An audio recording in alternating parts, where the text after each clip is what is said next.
Turn off that heated walkway right now, or I'm calling the cops! HOA President Veronica Sterling screamed in my face during a deadly blizzard dumping 3 feet of snow hourly. My disabled wife Rosalind was trapped inside, oxygen delivery canceled, our walkway a sheet of ice. 3 p.m., storm hits. 3:15 p.m. This entitled Karen pounds on my door in bone-chilling sub-zero winds, demanding I shut off the heating system. Your wife's disability doesn't override community rules, she snarled, face red with rage as Arctic wind whipped around us. Ice stinging like frozen needles. Through the window, Rosalind watched helplessly, oxygen tank beeping warnings. This Karen had no idea who she was messing with. I'm Garrett Finch, retired municipal water engineer, 35 years experience, and something about her perfect little neighborhood had always bothered me. Drop your worst HOA Karen story below, because what I discovered next ended her reign forever. 3 years ago, Veronica Sterling showed up at our door with a clipboard and the kind of fake smile that screams, "I'm about to ruin your life." Welcome to Willowbrook Estates, where apparently breathing without permission violates community standards.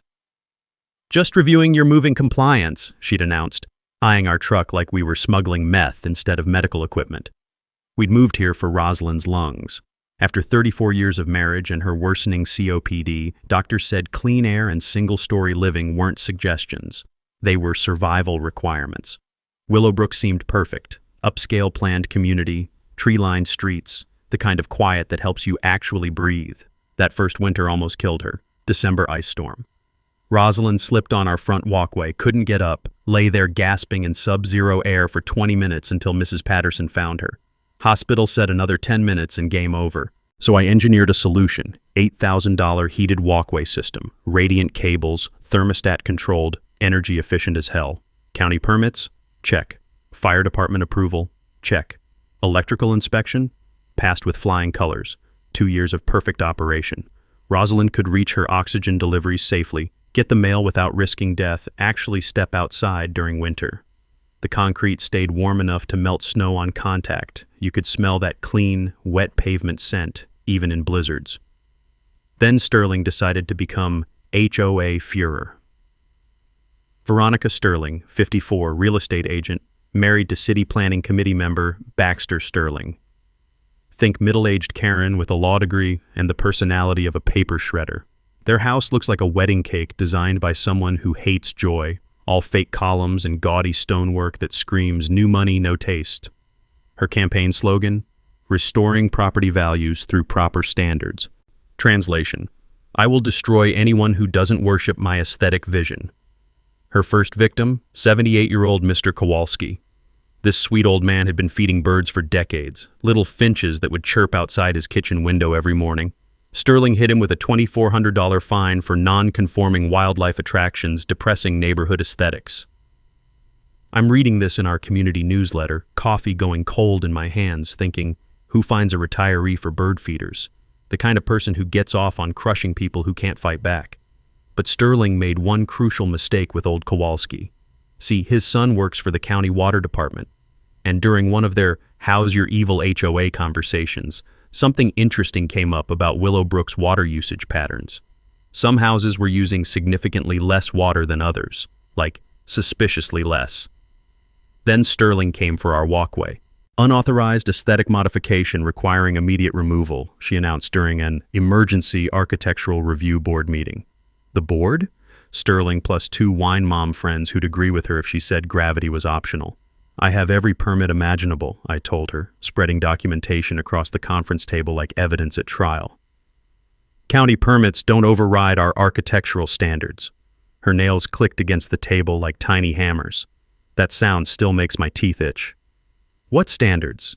There's nothing about walkway heating in our community charter. Her smile could freeze vodka. There is now. She'd amended bylaws 3 times in 6 months, always targeting specific residents. Mrs. Bianca, forced to remove wheelchair ramp. Patterson family, fined for visible therapy equipment. Each victim carefully selected, elderly, disabled, anyone who might struggle to fight back legally. But here's the thing about spending 35 years as a municipal water engineer, you develop instincts. Something about perfect little Willowbrook had always nagged at me. The infrastructure felt off. Water pressure was inconsistent between streets. Some areas had noticeably softer water, and now Kowalski's son was mentioning usage discrepancies that didn't make engineering sense. Sterling thought she was picking on a harmless old engineer whose wife needed medical accommodations. She had no idea she'd just declared war on someone who knew exactly how to investigate municipal water systems. The next morning, Sterling appeared at my door with her enforcement officer, a gangly kid in an oversized security jacket who looked like he'd rather be playing Xbox. "Mr. Finch, I'm Derek Sterling, HOA compliance coordinator." He flashed a badge that definitely came from a cereal box. "We're here to document your walkway violation." Ah, family business. Sterling had hired her own nephew to terrorize the neighborhood. The kid couldn't have been more than 22, all acne scars and nervous energy, shifting his weight like he needed permission to breathe. "There's no violation," I said, stepping onto my perfectly heated concrete. Even in freezing weather, warmth radiated through your shoes like standing on a giant heating pad. "Every permit's legit." Sterling pushed past Derek, her stilettos clicking aggressively on my walkway. The irony was delicious. She was literally standing on the system she wanted destroyed, enjoying its warmth while plotting its removal. Her overpowering perfume hit me like a chemical weapon, aggressive florals trying to mask stale cigarettes and something else. Desperation, maybe. "HOA regulations supersede county permits," she announced, whipping out her phone. "This creates unfair advantage and violates aesthetic uniformity standards."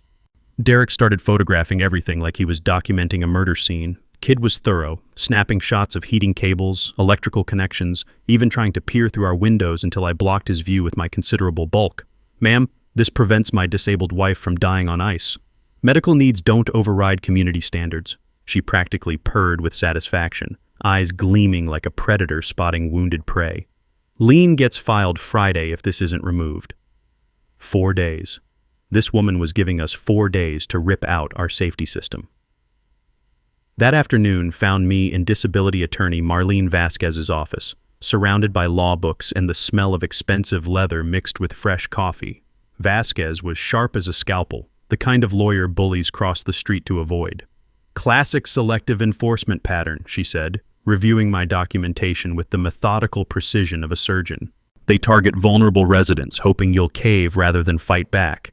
Years ago, I'd read about housing discrimination cases during my municipal engineering training.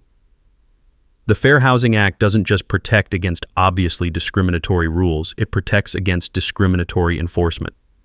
When HOAs consistently target elderly, disabled, or minority residents while ignoring identical violations by preferred neighbors, that's textbook disparate treatment.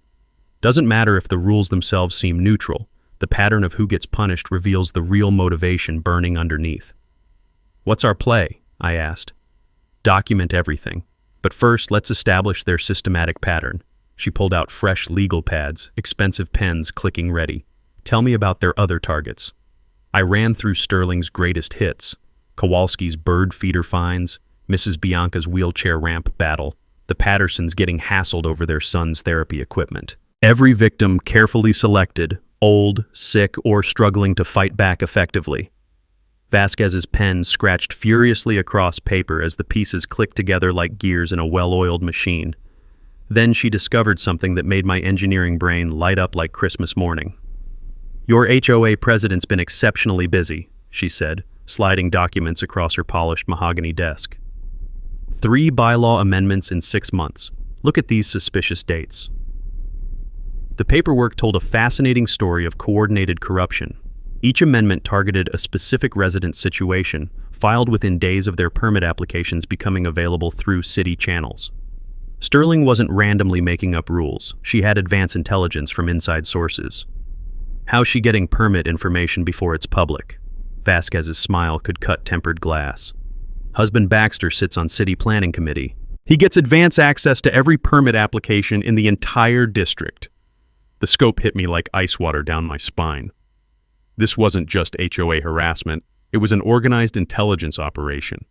Baxter would leak upcoming permits to Veronica, who'd create targeted rules to block them before residents knew they needed different approval.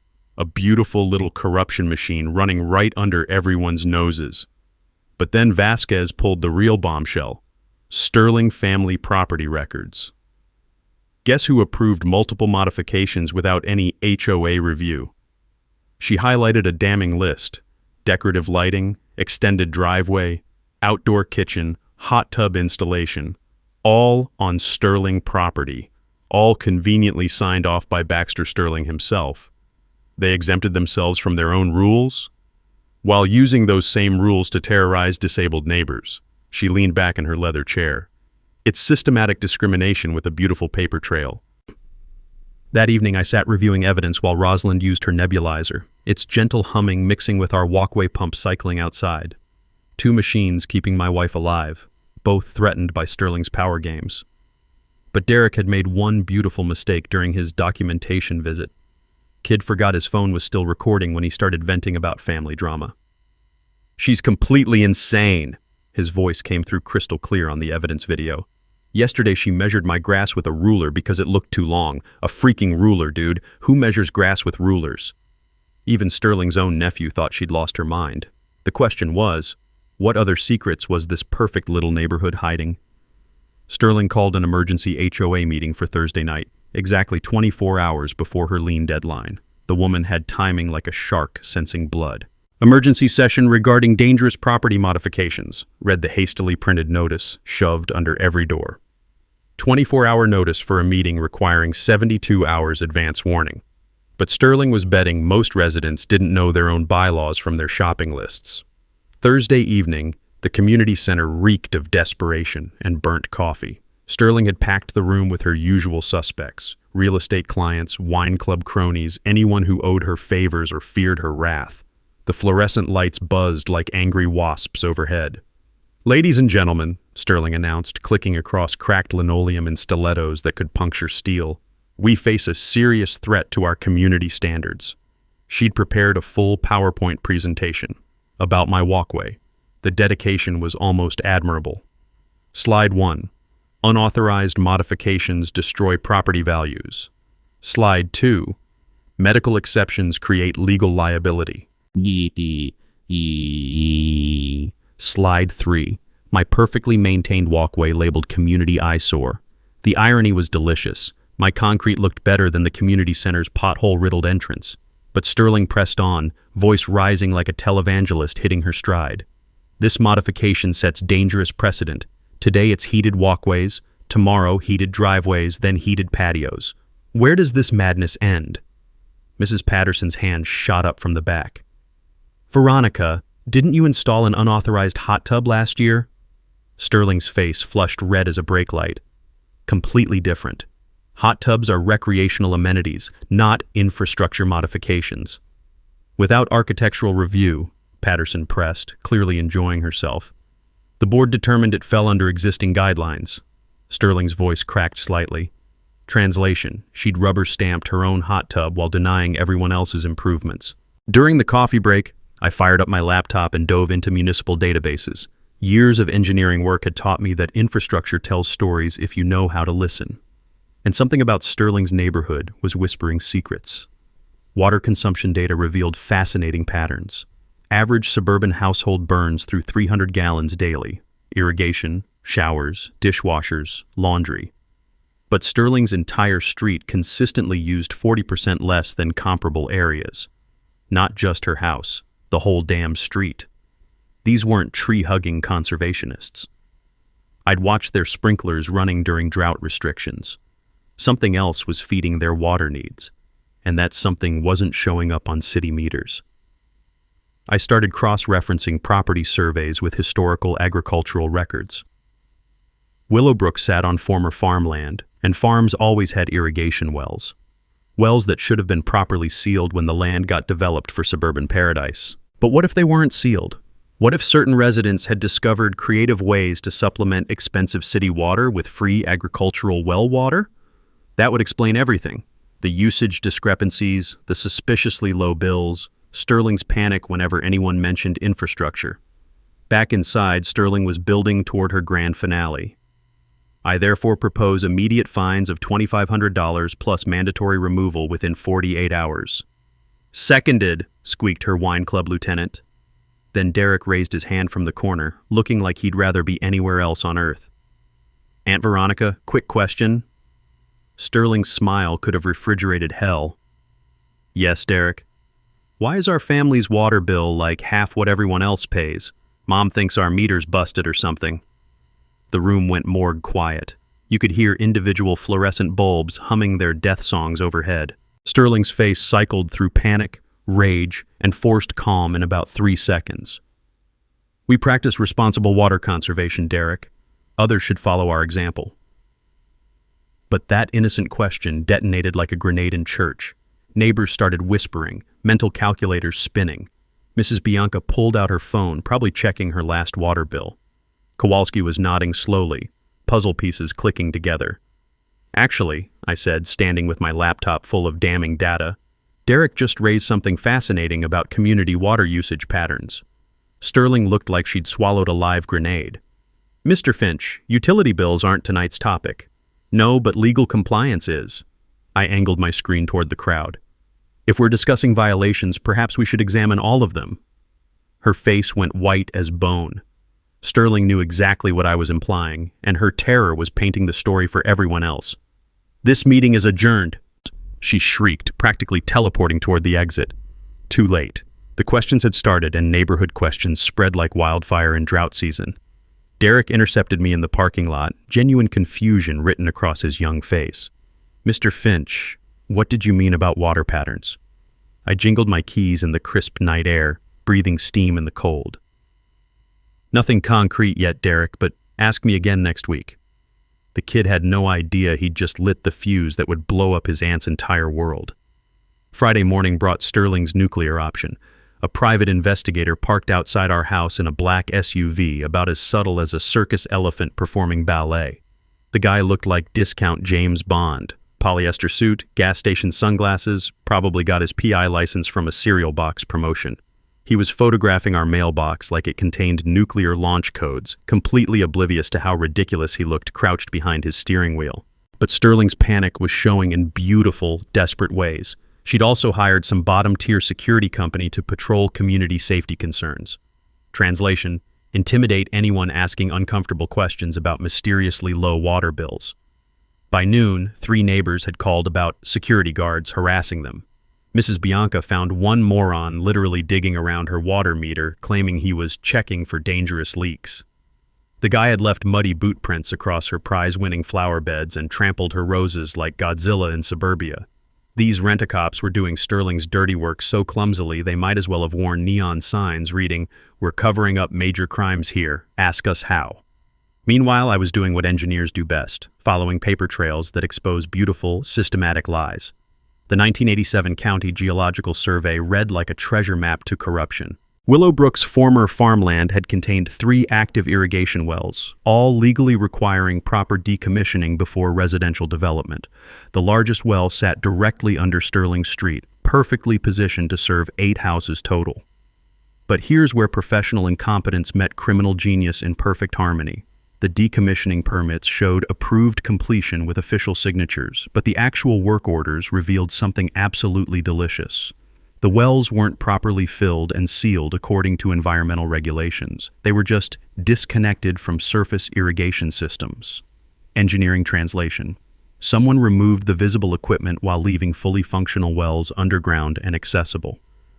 Like hiding a loaded bomb by simply removing the timer while leaving everything else intact. During my lunch break, I took a casual stroll through Sterling's neighborhood, supposedly admiring our community's professional landscaping.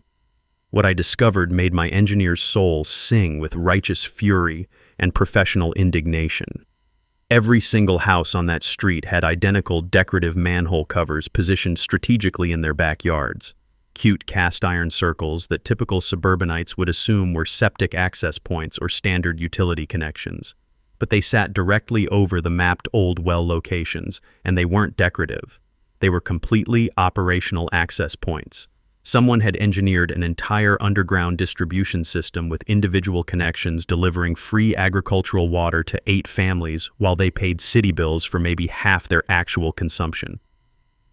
The technical execution was actually impressive, in a completely felonious way that would make any municipal engineer simultaneously proud and horrified. But agricultural wells from the 80s carry a special kind of poison legacy that makes engineers lose sleep.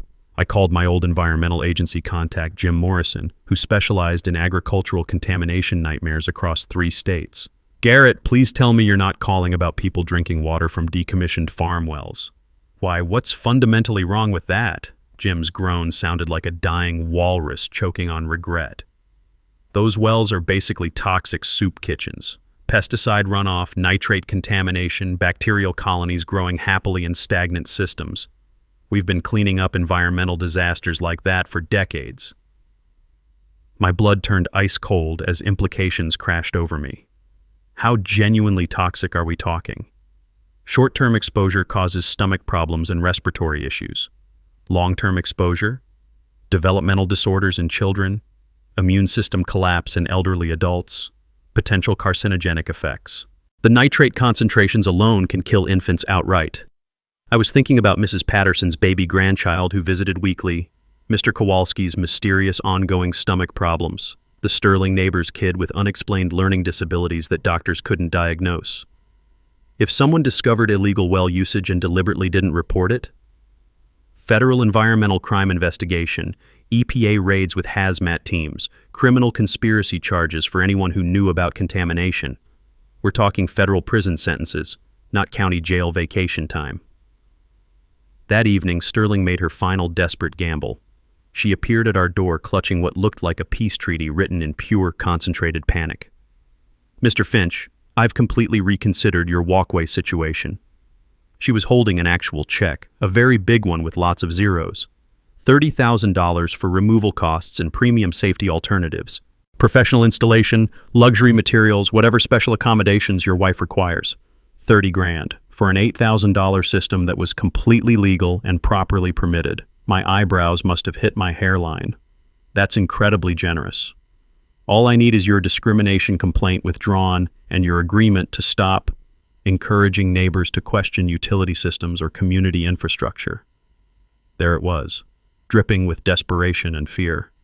She knew exactly what I'd discovered, and she was offering serious money to bury it forever. The check went straight into my evidence folder.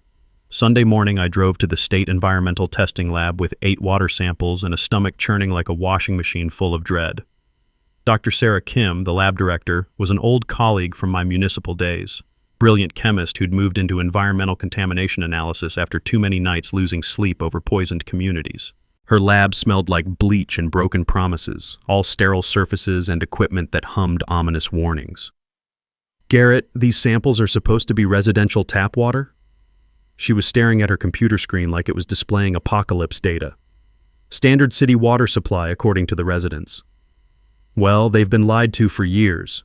She pulled up test results that made my blood pressure spike. These readings scream untreated agricultural well water, ancient contaminated agricultural well water that should never touch human lips. My engineering instincts had suspected it, but seeing scientific proof felt like getting punched by a concrete mixer. "Give me the damage assessment." Sarah's face went mortician serious. "Nitrate levels 300% above safe consumption limits. Pesticide residue from chemicals banned before Clinton was president. Bacterial contamination suggesting stagnant distribution systems with zero treatment protocols." She scrolled through additional horrors, each number painting a portrait of systematic neighborhood poisoning. "Garrett, this water violates every federal safety standard. Pregnant women, infants, elderly adults with compromised immune systems. This stuff is basically slow-acting poison for vulnerable populations. Like Rosalind with her struggling lungs. Like Mrs. Patterson's baby grandchild who visited twice weekly. Like half the residents Sterling had been targeting for HOA harassment while literally poisoning them.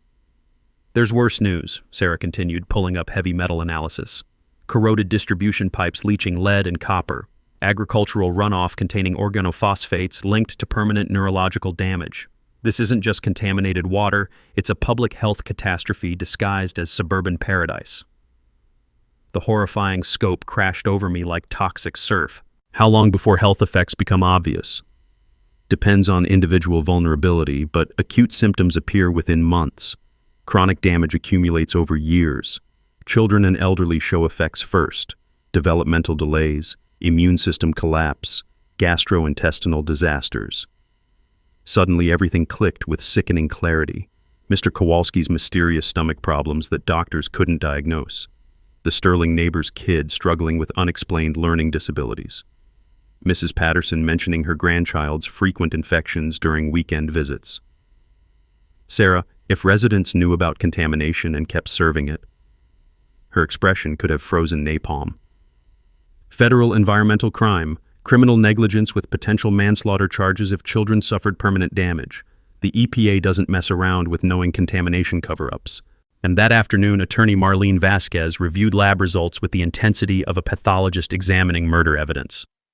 This obliterates Sterling's entire position, she said, spreading contamination reports like tarot cards predicting doom. We're not fighting HOA harassment anymore. This is environmental crime with conspiracy charges and potential homicide implications. What's our battle plan? Immediate state health department notification and EPA involvement, emergency resident testing, instant well disconnection, criminal investigation of all responsible parties. She was already speed dialing federal contacts. Sterling's $30,000 bribe just became beautiful evidence of consciousness of guilt. The power balance had exploded and reformed completely. Sterling thought she was managing an annoying disability accommodation complaint. Reality? She'd been systematically poisoning neighbors for years while using HOA harassment to silence anyone who might investigate infrastructure irregularities. One final nail in her coffin, Vasquez said, reviewing Sterling's marketing materials. Her real estate business advertises Willowbrook as pristine environmental haven and perfect for health-conscious families. That's federal fraud with contamination knowledge. Walking out, I realized Sterling's reign of suburban terror was about to become a federal case study in environmental crime. The hunter had become the hunted. Monday morning, I assembled the kind of legal dream team that makes corrupt HOA presidents wake up in cold sweats. Attorney Vasquez brought in environmental law specialist Rebecca Cross, a former federal prosecutor who'd sent more environmental criminals to federal prison than most people send birthday cards.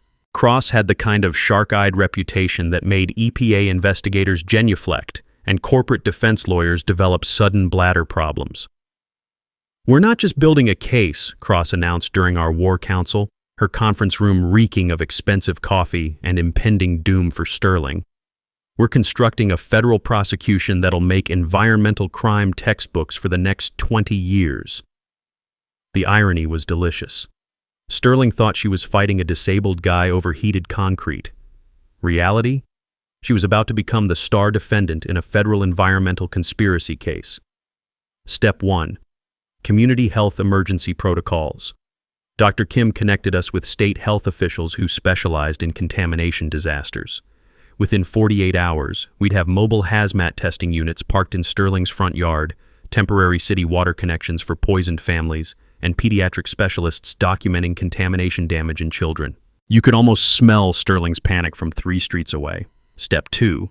Evidence gathering that would make CSI jealous. My old engineering buddy, Pete Rodriguez, ran a private infrastructure consulting firm specializing in underground utility forensics.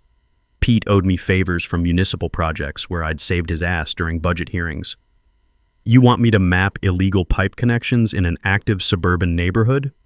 Pete's grin could power Christmas lights. Garrett, this sounds like the kind of fun that gets people federal prison sentences. Exactly what I was hoping you'd say. Pete's ground-penetrating radar could trace every underground connection between agricultural wells and individual houses. We'd have detailed engineering schematics showing exactly who was connected to poison water, when illegal connections were installed, and how the entire criminal distribution system operated. Step 3. Financial forensics that would make Sterling wish she'd never heard of real estate. Rebecca Cross maintained contacts in federal financial crime units who specialized in following dirty money through shell companies and offshore accounts. If the Sterlings had profited beyond simple water bill savings, we'd find every criminal dollar. Real estate agents who knowingly market contaminated properties face federal fraud charges, Cross explained, cracking her knuckles like a pianist preparing for Carnegie Hall. If Sterling sold houses as environmentally pristine while knowing about poison wells, that's mail fraud, wire fraud, potentially RICO charges for ongoing criminal enterprise. The technical preparation felt like planning D-Day, if D-Day involved destroying suburban Karen dictators instead of Nazi beach fortifications. We scheduled routine environmental inspections during Thursday's HOA meeting for maximum public humiliation. State officials would arrive with hazmat teams and emergency shutdown orders, transforming Sterling's community presentation into a federal crime scene with witnesses. Meanwhile, I'd been documenting Sterling's retaliation campaign like a court reporter on amphetamines. Her private investigators, security guard harassment, and intimidation attempts created federal civil rights violations. Every threatening phone call, every attempt to silence potential witnesses added delicious years to her potential sentence. But the most beautiful element was Sterling's own evidence trail. Her frantic cover-up attempts had created documentation that read like signed confessions. The $30,000 bribe check, her panicked meeting adjournment when water bills were mentioned, Derek's recorded admissions about suspiciously low family utilities, all gorgeous evidence of consciousness of guilt. Tuesday evening, I coordinated with poisoned neighbors who now understood they'd been systematically contaminated while being harassed for asking inconvenient questions. Mrs. Bianca's eyes blazed with maternal fury, thinking about her grandchildren drinking toxic water. Mr. Kowalski connected his stomach problems to Sterling's criminal negligence. "That evil woman knew she was poisoning us," Mrs. Patterson whispered, voice shaking with controlled rage. "My baby grandson drank that water every weekend visit. She watched him play in our yard knowing it could damage his development." Community solidarity was building like steam pressure in an overheated engine. Neighbors who'd previously cowered before Sterling's HOA tyranny now realized they were federal crime victims. The legal fund had mushroomed to $50,000 through voluntary contributions, with new families joining as contamination awareness spread through neighborhood networks. Wednesday brought Pete's underground mapping results. Prosecutors' gold wrapped in engineering perfection. The distribution system showed sophisticated design with individual shutoff valves, bypass connections allowing seamless switching between contaminated and city water, and maintenance access points that had been actively serviced for years. "This wasn't amateur hour," Pete explained, reviewing radar data that looked like criminal blueprints. "Someone with professional municipal engineering knowledge designed this system, too sophisticated for weekend DIY projects. That someone was obviously Baxter Sterling, abusing his city planning position to design illegal infrastructure while approving his own family's permits." Thursday morning delivered the final gift. Federal environmental investigators confirming criminal charges were imminent. Sterling would face EPA violations, conspiracy charges, federal fraud counts, and civil rights violations. Sterling had called an emergency HOA meeting for Thursday evening, probably planning to celebrate my voluntary walkway removal. Instead, she was walking into a federal ambush. Thursday afternoon brought Sterling's complete psychological breakdown in spectacular technicolor. Word had leaked through her city planning contacts that federal environmental investigators were circling Willowbrook like vultures over roadkill. Sterling's response was pure liquid panic mixed with expensive desperation and what smelled like stress-induced chain smoking. First, she tried ramming through an emergency HOA vote to ban all non-conforming residential modifications before evening's meeting. The proposal was so frantically broad it would have outlawed doorbells, garden hoses, and probably wheelchair ramps if she could slip it past legal review.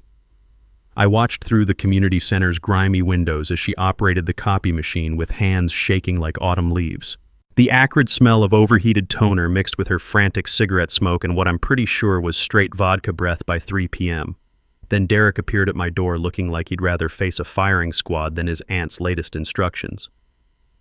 "Mr. Finch, she wants me to do something about your electrical system."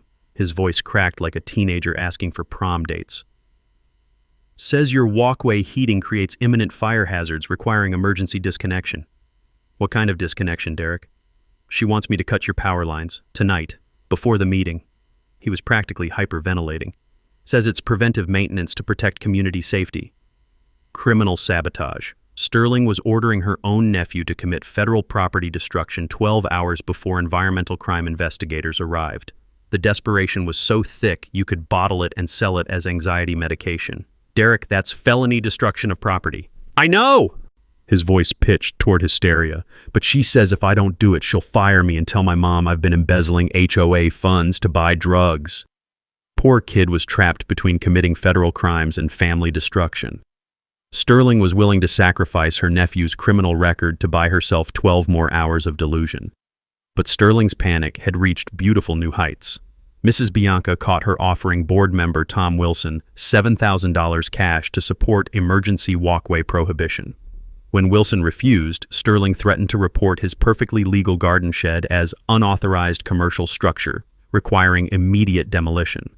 The woman was burning through her entire social network like a wildfire, consuming everything in sight. Around 4 p.m., Sterling made her most pathetically desperate gambit. She called my house directly, voice crackling with barely contained hysteria and what sounded suspiciously like day drinking. "Garrett, I can offer $75,000 for complete situation resolution." The number kept climbing like auction bids at a bankruptcy sale. "Mrs. Sterling, are you attempting to bribe a federal witness?" "I'm offering reasonable compensation for community harmony restoration." Words tumbled out like confession booth confessions. "Cash payment, immediate wire transfer, completely confidential transaction." What would this payment purchase exactly? Walkway removal, complaint withdrawal, signed non-disclosure agreement, and your family's voluntary relocation outside Willowbrook within 90 days. She wanted to pay me $75,000 to vanish before I could testify about her environmental conspiracy. The offer was so desperate it was almost comedic. "I'll need time to consider such a generous proposal," I replied, already planning how federal prosecutors would love adding attempted witness bribery to her expanding charge sheet. By 5 p.m., Sterling had achieved full manic breakdown status. Derek called warning me she'd hired emergency electricians to repair dangerous wiring problems in my heating system. The electricians turned out to be day laborers from Home Depot's parking lot, offered $500 cash to fix some electrical issues that might electrocute people. These guys knew as much about electrical systems as goldfish know about astrophysics. I documented everything with the methodical precision of a crime scene photographer. Bribery recordings, sabotage instructions, intimidation evidence, hiring unqualified workers for property destruction. Each desperate act was adding federal charges to her mushrooming legal catastrophe.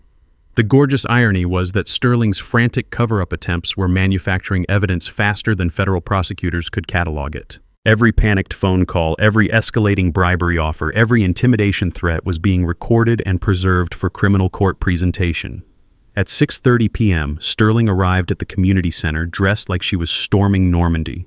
Power suit that probably cost more than most cars, makeup applied with what appeared to be a paint roller, carrying herself like Napoleon marching toward Waterloo with a briefcase full of delusions. She had absolutely no idea that environmental crime investigators were positioned around the building like a SWAT team. Mobile contamination labs were primed to process evidence, and federal prosecutors were monitoring everything through encrypted communications networks. Derek shuffled behind her like a condemned prisoner approaching execution, knowing he was about to witness his aunt's complete destruction in front of the entire neighborhood. Sterling thought she was attending a routine HOA meeting where she'd finally crush the disabled troublemaker. Instead, she was walking into federal crime scene documentation that would make environmental law textbooks. Thursday evening arrived with the kind of electric tension that makes smart people lock their doors and stupid people walk into federal crime scenes. Sterling's final preparations looked like a deranged wedding planner organizing her own funeral. She'd hired additional security personnel to maintain order during community discussions. 3 oversized men in polyester suits who looked like they'd learned crowd control from WWE reruns. But her masterpiece of desperation was the Emergency Community Health Initiative she'd announced that afternoon. Sterling claimed she'd discovered potential contamination issues requiring immediate professional assessment of neighborhood infrastructure. The audacity was breathtaking. She was trying to spin her own criminal conspiracy as civic responsibility. "Mrs. Sterling is personally funding comprehensive testing to ensure resident safety," read her hastily printed flyers, distributed by Derek, who looked like he was handing out suicide notes. "Community meeting tonight to discuss protective measures." She was attempting to control the contamination narrative before federal investigators could expose the truth, like an arsonist offering to investigate the fire they'd started. Meanwhile, her husband Baxter had reached peak corruption panic. Word through City Hall contacts suggested he'd been frantically shredding documents and deleting computer files since Tuesday. His planning committee colleagues were distancing themselves like he'd contracted political leprosy. Around 6 p.m., Sterling made her ultimate desperation play. She appeared at my door with a cashier's check and the kind of manic energy that precedes complete psychological breakdown. $100,000, Garrett. Her voice had the brittle quality of someone hanging on to sanity by dental floss. Complete resolution, signed agreements, no further questions. $100,000. The woman was offering life-changing money to protect her poison conspiracy. That's quite an escalation from this morning's $75,000. The situation has become more complex. Her eyes darted around like trapped animals. Community harmony requires immediate, decisive action. Sterling's makeup was sliding off her face in the humidity, creating abstract patterns that looked like melting desperation. She reeked of stress sweat masquerading as expensive perfume, with undertones of what was definitely prescription anxiety medication. "Mrs. Sterling, are you feeling all right? You seem agitated." "I'm perfectly fine," she snapped, then immediately forced a smile that would terrify small children. "Just concerned about our wonderful community's future." But Sterling's lies were unraveling faster than a cheap sweater in a wood chipper. Derek had finally cracked under family pressure and called his mother about the escalating criminal instructions. His mom, Sterling's own sister, had immediately contacted a criminal defense attorney and was preparing to testify against Sterling to protect her son. Family loyalty has limits when federal prison sentences enter the conversation. By 7 p.m., Sterling's security team had positioned themselves around the community center like they were protecting state secrets instead of suburban crime scenes. The irony was magnificent. She'd hired muscle to intimidate witnesses at the exact moment federal investigators were documenting everything for criminal prosecution. But Sterling's paranoia had reached clinically fascinating levels. She'd convinced herself that I was part of some elaborate conspiracy involving city officials, environmental agencies, and possibly the deep state. Her worldview had collapsed into persecution fantasies that would make therapists rich. "You've been planning this from the beginning," she accused during our final pre-meeting confrontation. "Moving here, installing that walkway, filing complaints, this was all coordinated attack. Mrs. Sterling, I just wanted my wife to walk safely." "Don't lie to me." Spittle flew from her lips like toxic rain. "You and your government contacts have been targeting our family for months." The woman had lost complete touch with reality. In her mind, she wasn't a criminal conspirator facing federal charges. She was a victim of governmental persecution for successful suburban achievement. At 7:30 p.m., residents began arriving for what they thought was routine HOA business. Sterling greeted everyone with manic enthusiasm, pressing flyers about her voluntary community health initiative while her security goons loomed menacingly in the background. "Tonight we'll discuss exciting improvements to our infrastructure systems," she announced to confused neighbors. "Professional testing, upgraded facilities, enhanced community safety protocols." Mrs. Patterson exchanged worried glances with Mrs. Bianca. Mr. Kowalski looked like he was attending his own wake. Everyone could sense something catastrophic was building, but nobody understood Sterling was about to detonate her entire life in front of witnesses. The environmental crime investigators were positioned around the building like a documentary film crew preparing to capture historic footage. Mobile labs hummed quietly outside, ready to process contamination evidence. Federal prosecutors monitored communications, preparing to coordinate the largest HOA-related criminal case in state history. Sterling checked her watch obsessively, straightened her wilting power suit, and prepared to call the meeting that would end her freedom forever. She thought she was about to claim victory over the disabled troublemaker who'd threatened her perfect community. Instead, she was about to become the star defendant in a federal environmental conspiracy trial that would make legal textbooks for decades. The trap was set. Sterling was walking into it voluntarily. 7:45 p.m. The community center buzzed with nervous energy as 89 residents packed folding chairs, completely unaware they were about to witness the most spectacular HOA meltdown in federal crime history. Sterling stood at the podium like a dictator addressing her final rally, power suit wrinkled, makeup sliding, voice artificially cheerful in that way that makes sane people check exit locations. "Welcome, neighbors, to this important community enhancement meeting." Her security goons positioned themselves along the walls like discount Secret Service agents protecting suburban tyranny. The air reeked of cheap cologne, nervous perspiration, and impending legal catastrophe. "Tonight we address dangerous infrastructure modifications threatening our property values and community safety," Sterling announced, clicking to her first PowerPoint slide. The presentation was titled "Protecting Willowbrook's Future" in Comic Sans font that screamed amateur desperation. But Sterling had made one crucial oversight in her paranoid preparation. She'd been so focused on controlling the narrative that she'd missed the routine city inspection team quietly setting up equipment outside. Mobile environmental labs disguised as utility vehicles, federal investigators with badges hidden under windbreakers, state health officials preparing emergency shutdown protocols. Her nephew Derek sat in the back corner looking like he was attending his own execution, knowing federal agents had already interviewed him about his aunt's criminal conspiracy. Kid had flipped faster than a pancake on Sunday morning. As responsible community leaders, Sterling continued, advancing to slide 2 showing my heated walkway labeled infrastructure violation, we must prevent dangerous precedents that could bankrupt our HOA through lawsuits and insurance claims. Mrs. Patterson raised her hand from the third row. Veronica, what about the water testing results some residents have been discussing? Sterling's face flushed crimson. I have no knowledge of unauthorized water testing by outside agitators. But you mentioned community health initiatives in your flyers, Mrs. Bianca pressed. Are there health concerns we should know about? The temperature in the room dropped 20 degrees. Sterling knew she was walking into quicksand but couldn't stop moving forward. Some residents have been spreading unfounded rumors about our excellent water quality, she said, voice rising toward hysteria. Tonight we're addressing these false allegations once and for all. That's when I stood up with my laptop and evidence folder, feeling like a prosecutor approaching closing arguments. Actually, Mrs. Sterling, let's discuss those water quality results. Sterling's eyes went wide as dinner plates. Mr. Finch, you're out of order. I have state environmental lab results showing dangerous contamination levels in neighborhood water supplies. I opened my laptop, projecting test results onto the community center's screen. Nitrate levels 300% above safe consumption standards.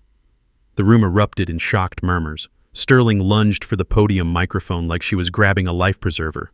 Those tests were conducted illegally without HOA authorization. By state-certified laboratories using EPA protocols, I continued calmly. The contamination appears to originate from illegal agricultural well connections serving multiple residences.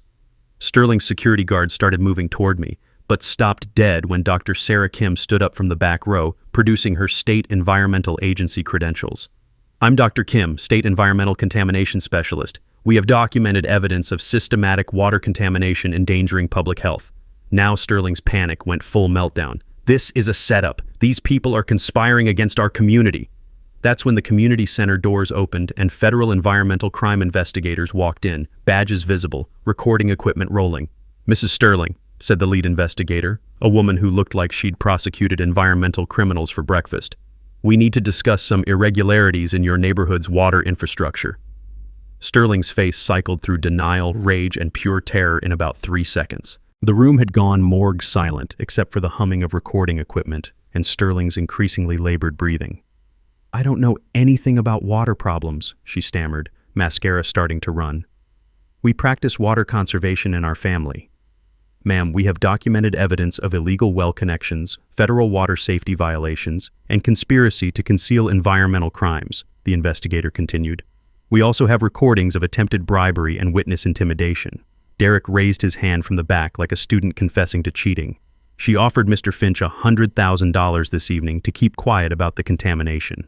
Sterling's world imploded in real time. Her security guards were backing toward exits. Neighbors were staring at her like she'd confessed to mass murder. Federal investigators were documenting everything for criminal prosecution. This meeting is over, she shrieked, attempting to flee the podium. Actually, Mrs. Sterling, the federal investigator said, producing handcuffs that glinted under fluorescent lights, this investigation is just beginning. The community center erupted in chaos as Sterling was read her rights in front of 89 witnesses, news cameras, and federal law enforcement. Justice had arrived with badges and criminal indictments. 6 months later, I'm sitting in my kitchen watching snow melt perfectly on our heated walkway while Rosalind waters plants that are thriving in clean, city-supplied water. The immediate aftermath was beautiful chaos. Sterling and Baxter both received federal indictments on 14 counts, including environmental conspiracy, federal fraud, civil rights violations, and attempted witness tampering. Sterling's looking at 7 to 12 years in federal prison. Baxter got 15 years for corruption and abuse of public office. Derek testified against his aunt in exchange for immunity, then used his settlement money to enroll in environmental engineering courses.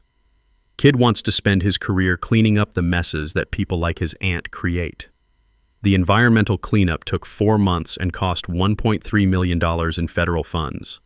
Sterling's assets were seized to cover remediation costs, victim compensation, and legal fees. Her real estate business collapsed when clients discovered she'd been marketing contaminated properties as environmentally pristine family communities. Every affected family received emergency medical screening and ongoing health monitoring. Mrs. Patterson's grandchild recovered completely after switching to clean water and specialized medical treatment. Mr. Kowalski's stomach problems disappeared within weeks of well disconnection. Mrs. Bianca's family showed no lasting health effects thanks to early detection. The community transformation was remarkable. Our new HOA board focuses on actual community service instead of petty tyranny.